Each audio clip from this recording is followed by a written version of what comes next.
বাংলার ইতিহাসে এক উজ্জ্বল নাম হযরত শাহজালাল রহমাতুল্লাহ। তিনি ছিলেন একজন মহান সুফি সাধক, যিনি ইসলামের আলো ছড়িয়ে দিয়েছিলেন সিলেট অঞ্চলে। শৈশব ও পরিচয়। ধারণা করা হয় হযরত শাহজালাল রহমাতুল্লাহ জন্মগ্রহণ করেন ইয়েমেন বা তুর্কিস্তান অঞ্চলে। ছোটবেলা থেকেই তিনি ধর্মপ্রাণ ও আল্লাহভীরু ছিলেন। তার শিক্ষক ছিলেন প্রখ্যাত সুফি সাধক শায়েখ আহমদ ইয়ামানি। ভারতে আগমন। হযরত শাহজালাল রহমাতুল্লাহ ইসলাম প্রচারের উদ্দেশ্যে বহু দেশ ভ্রমণ করেন। তিনি প্রায় ৩৬০ জন অনুসারী নিয়ে ভারত উপমহাদেশে আসেন। সিলেট বিজয়ের ঘটনা। সেই সময় সিলেটে শাসন করতেন হিন্দু রাজা গৌর গোবিন্দ। মুসলমানদের উপর অত্যাচার বাড়তে থাকলে শাহজালাল রহমাতুল্লাহ ও তার সঙ্গীরা এগিয়ে আসেন।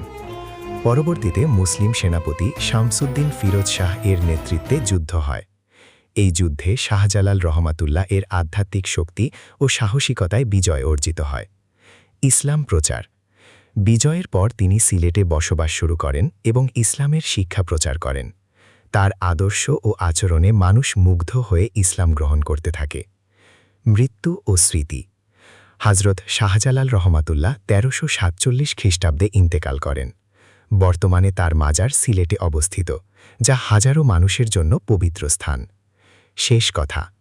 হযরত শাহজালাল রহমাতুল্লাহ আমাদের শিখিয়েছেন ধৈর্য, সত্যবাদিতা এবং আল্লাহর পথে অবিচল থাকা।